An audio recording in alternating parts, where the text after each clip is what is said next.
कैसन कटलो सुहाग वाली रतिया के छोड़ी हमरा से बतावे सच बतिया के। अरे पहिले राते पियावा के साथे जियावा धक धक करे, पियावा मिलल पतरे राते पलनिया चर चर करे।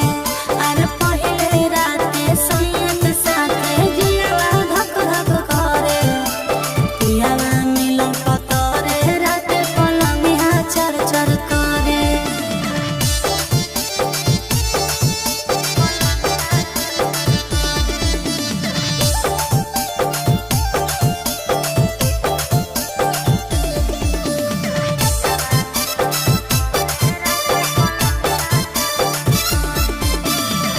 कोरा में सटा के पियावा दियावा बुताया रे, घुंघटा उठा के सैया जतरा बनाया रे।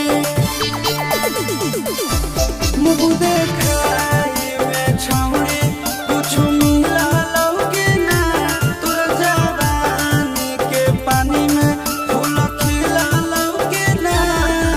अरे कबो ऊपर कबो नीचे चिजवा मोर धरे, पियावा मिलल पतरे राते पलनिया चर चर करे।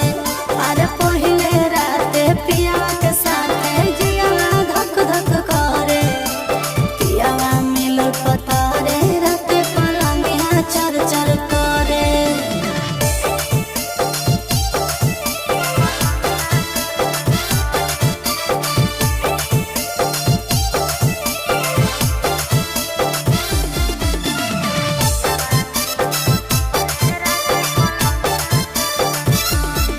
सोनवा के नथिया सोइया हमारा ले लाया रे, प्यार से धीरे धीरे अपने से पहनाया रे। कि नंदन आशीष